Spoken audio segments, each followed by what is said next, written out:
Good morning. நாம் இப்போது நடைபெற இருக்கக்கூடிய குரு பயிற்சி பற்றி பார்க்க போகிறோம். 1st May 2024 evening 5:28 PM Jupiter Guru அப்படிங்கிற கிரகம் மேஷ ராசியிலேருந்து ரிஷப ராசிக்கு டிரான்சிட் ஆகிறாங்க.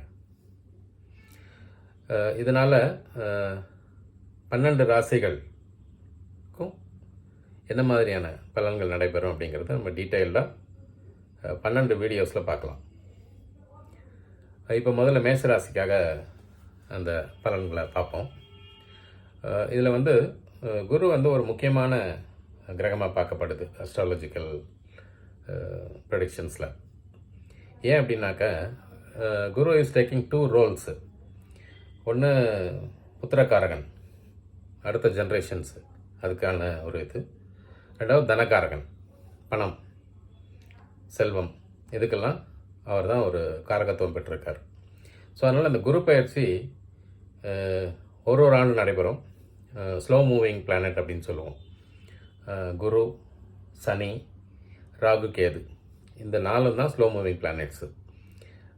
அதர் தான் திஸ் பார்த்தீங்கன்னாக்கா உங்களுக்கு சுக்கிரன், செவ்வாய், புதன், சந்திரன், இதெல்லாம் ஃபாஸ்ட் மூவிங் பிளானட். பிகாஸ் எர்த்துக்கு பக்கத்தில் இருக்காங்க அவங்களாம்.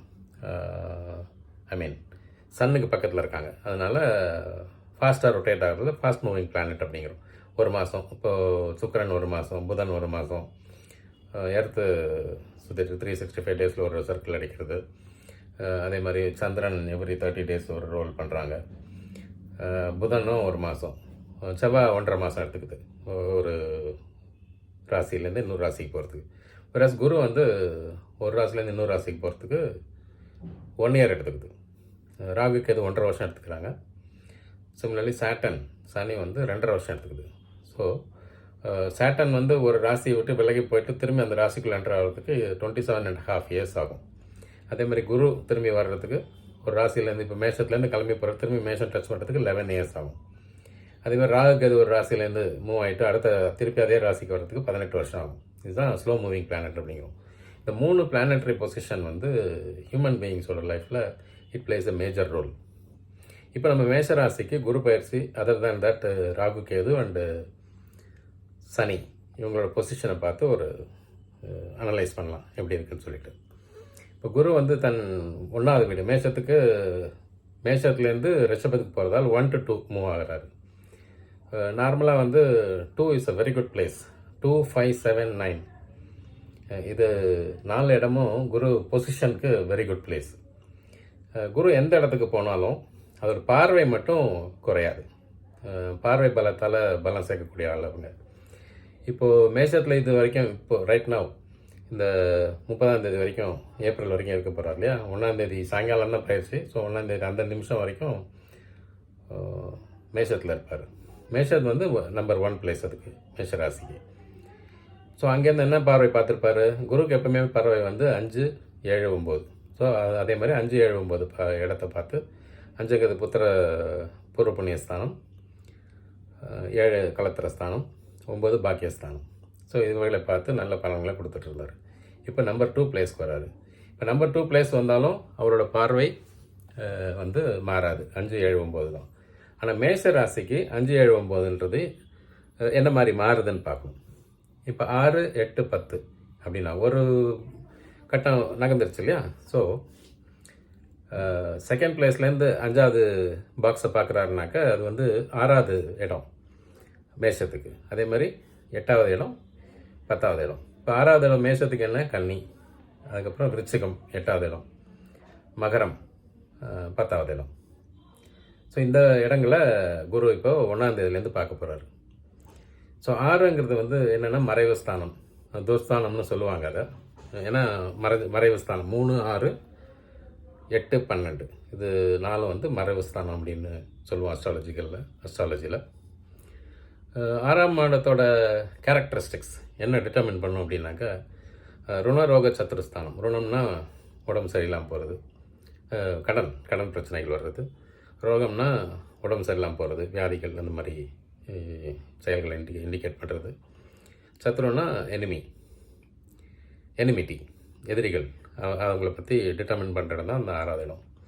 இப்போ நார்மலாக அந்த இடத்த ஒரு சுபர், முழு சுபர், குருங்கிற முழு சுபர் அவர் பார்க்குறாரு அப்படின்னா அந்த பிரச்சனைகள் மட்டுப்படும். அதனால் என்ன மீனிங் நமக்கு புரியுதுன்னா, மேஷத்துக்கு எதிரிகளோட தொல்லைகள் குறையும், இல்லை எதிரிகளே இல்லாமல் போவாங்க. அதே மாதிரி உடம்பு சரியில்லாதவங்க உடம்பு நல்லா இம்ப்ரூவ் ஆகும். கடன் பிரச்சனை படிப்படியாக குறையும், கடன் இல்லாத நிலையும் ஏற்படும். ஸோ அதனால் சுபர் வந்து அந்த 6வது இடத்த பார்க்கறது ரொம்ப விசேஷம். அப்புறம் 7வது பார்வை 8வது இடத்த பார்க்குறாரு. 8வது இடங்கிறது என்ன? உங்களுக்கு ஆயுள் ஸ்தானம். ஸோ ஆயுள் விருத்தி ஆகும். சுபர் வந்து ஆயுள் ஸ்தானத்தை பார்க்குறது எக்ஸலண்ட் பிளேஸ். ஆயுள்காரகன்னு பார்த்தா சனியை சொல்லுவோம். சனி தான் ஆயுள் டிட்டர்மின் பண்ணுறவர். அதே மாதிரி 10வது இடத்த பார்க்குறது ஜீவனஸ்தானம். ஸோ அந்த ஜீவனஸ்தானத்தை தனாதிபதி, தனகாரகன் பார்க்குறது இன்னொரு விசேஷம். அது எங்கேருந்து பார்க்குறது? தனஸ்தானத்துலேருந்து பார்க்குறது. இப்போ மேஷத்துக்கு எப்படி ஒரு ப்ளஸ் பாயிண்ட் வந்திருக்கு பாருங்கள். இப்போ தனகாரகன் தனஸ்தானத்தில் இருக்கார். அவர் தனம் கொடுக்கக்கூடிய பிஸ்னஸ் ஜீவனஸ்தானத்தை பார்க்குறாரு. ஸோ இது எக்ஸலண்ட் காம்பினேஷன் ஃபார் மேஷம். இது நாள் வரைக்கும் நமக்கு எதெல்லாம் சரிப்படாது அப்படின்னு தோணுன சுச்சுவேஷன்ஸ்லாம் இப்போ மாறி மிக உயர்ந்த நிலைக்கு செல்கிறதுக்கான ஒரு வாய்ப்பு இருக்குது. இந்த ஒரு வருஷம் நல்லா பயன்படுத்திக்கணும் மக்கள். இன்னும் தெளிவாக வேணால் அவங்க அஸ்ட்ராலஜரை கேட்டுக்கிட்டு என்ன மாதிரி அதை செயல்படுத்தணும்னு இன்னும் கொஞ்சம் ஃபோக்கஸ் பண்ணிடுங்க. குரு பயிற்சி இப்போ அந்த மாதிரிக்கு நல்லாயிருக்கு. இப்போ கூடவே ஸ்லோ மூவிங் பிளானட் ராகுவை பற்றி சொன்னோம், கேதுவை பற்றி சொன்னோம். அவங்கெல்லாம் எங்கே இருக்காங்கன்னு பார்க்கலாம். மேஷத்துக்கு ரைட்னோ இப்போ வந்து ராகு 12ல் இருக்கார், மீனத்தில். அது வந்து கொஞ்சம் சுமாரான இடம் தான் சொல்கிறோம், கெடுதல்னு சொல்லலை, சுமாரான இடம் தான் அது. அப்போது கேது எங்கே இருப்பாருன்னு பார்க்கலாம். கேது வந்து 6ல் இருக்கார். இப்போ ராகுவும் கேதுவும் head and tail shadow planets இல்லையா? கிரக அந்தஸ்து கிடச்சிருக்கு ராகு கேதுக்கு. அது ஒரு ஸ்டோரி இருக்குது, அது இன்னொரு தடவை சுச்சுவேஷனில் பார்க்கலாம் என்னன்னு சொல்லிட்டு. இந்த ராகு கேதுக்கோட ஒர்க்கு பார்த்தோம்னாக்கா தசா புத்திகளை தாண்டி பலன் கொடுக்குற சக்தி ராகு கேதுக்கு இருக்குது. அந்தளவுக்கு அவருக்கு வந்து வெரி பவர்ஃபுல். ஈஸ்வரன் வந்து அந்தளவுக்கு அவருக்கு ஒரு பவர் கொடுத்துருக்காங்க. இப்போ அவர் 12 வந்து கொஞ்சம் சுமாரான இடம். ஸோ அதனால் விரயஸ்தானத்தில் இருக்கார். கொஞ்சம் செலவுகள், எதிர்பார்க்காத செலவுகள் வர்றதுக்கு சான்ஸ் இருக்குது. அதை பேலன்ஸ் பண்ணுற மாதிரி 6ல் கேது இருக்கார். இப்போது டெய்ல் அது அப்படின்னு வச்சுக்கலாம். 6ங்கிறது very good place for malefic planets. Malefic planets என்ன? பாவகிரகங்கள் அப்படின்னு சொல்லுவோம். சூரியன், செவ்வாய், ராகு, கேது, இது நாலுத்தையும் மேலஃபிக்னு சொல்லுவோம். இவங்களோட எங்கெல்லாம் இருந்தால் நல்லது? பொசிஷன். பார்வைங்கிறது வேறு, பொசிஷன் எங்கே வர்றாங்களோ அதுக்கு பேர் பொசிஷன் பேர். அவங்க வந்து 3, 6, 10, 11 இந்த இடத்துல மேலஃபிக் பிளானட்ஸ் வந்தால் ரொம்ப நல்லது அப்படின்னு அஸ்ட்ராலஜியில் சொல்லியிருக்காங்க.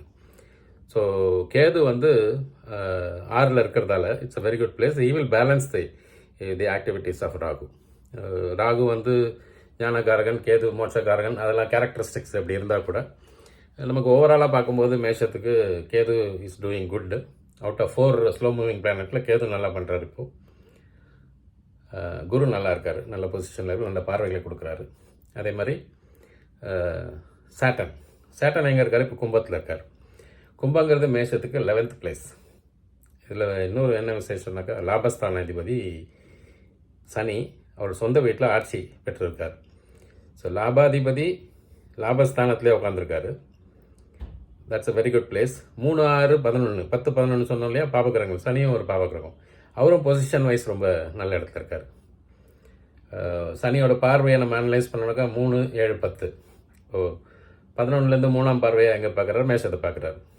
ஸோ இந்த மாதிரி எல்லா விதத்துலேயும் மேஷ ராசிக்கு வந்து இந்த all out of 4 planets 3 planets in good position. 4th அந்த ராகு கூட சுமாராக தான் இருக்குன்னு சொல்கிறமே வழி கெடுதல்னு சொல்லலை. ஸோ அந்த மேஷராசி அன்பர்கள் ராகுக்கு பிரீத்தி பண்ணிக்கலாம். பக்கத்தில் இருக்கிற டெம்பிள்ஸ்க்கு போயிட்டு நவகிரகம் இருக்கும், அங்கே வந்து குருக்கள்கிட்ட சொல்லி அர்ச்சனை ஏதாவது பண்ணிக்கலாங்க. பக்கத்தில் கும்பகோணம் பக்கத்தில் திருநாகேஸ்வரம்னு ஒரு ராகுஸ்தலம் இருக்குது. அங்கே போயிட்டு தரிசனம் பண்ணலாம், அர்ச்சனை பண்ணலாம். அங்கே சில கஸ்டம் ஃபார்மாலிட்டிலாம் இருக்குது, அதெல்லாம் அங்கே பண்ணிக்கலாம். அதேமாதிரி திருப்பதி பக்கத்தில் காலஹஸ்திரியும் ஒரு இடம் இருக்குது. ஸோ இதெல்லாம் ராகு அவங்களுக்கு ரொம்ப உகந்த இடம். அங்கே போய் வழிபாடு செலுத்திக்கிட்டு நம்மளால் முடிஞ்ச பரிகாரங்கள் தான் அதெல்லாம். அது ஒன்றும் ரொம்ப செலவு பண்ணி பண்ணணும்னு அவசியம் இல்லை. ஓவரால் ஃபார் மேஷராசி அன்பர்களுக்கு தனகாரகன் அண்ட் புத்திரகாரகன் குரு பயிற்சி ரொம்ப சிறப்பாக அமைந்திருக்கு. கூடவே ராகு கேது பயிரும் நல்ல பொசிஷனில் இருக்காங்க. ராகு சுமாராக இருந்தால் கூட Ketu is off setting that, balance பண்ணுறாரு. அவர் 6ஆம் இடத்துலேருந்து நல்ல பலன்கள் கொடுக்குறாரு கேது. அதனால் ராகு கேதுக்கிட்டே யாரும் பயப்பட வேண்டிய அவசியம் இல்லை. அதே மாதிரி சனியும் மிக சிறப்பான இடத்துல இருக்கார். ஸோ ஆன் த ஹோல் இந்த மேஷராசி அன்பர்களுக்கு இது வந்து ஒரு பொன்னான நேரம். இதை பயன்படுத்திக்கணும். இன்னும் டீப்பாக நீங்கள் அனலைஸ் பண்ணுறதுக்கு உங்கள் ரெஸ்பெக்டிவ் அஸ்ட்ராலஜரை கன்சல்ட் பண்ணிக்கோங்க. நான் என்னோடய ஃபோன் நம்பர் வந்து இந்த டிஸ்கிரிப்ஷனில் கொடுக்குறேன். If anybody wants you please WhatsApp. நான் உங்களுக்கு எனக்கு தெரிஞ்ச கைடன்ஸ் நான் கொடுக்குறேன். நான் டேக் கேர்.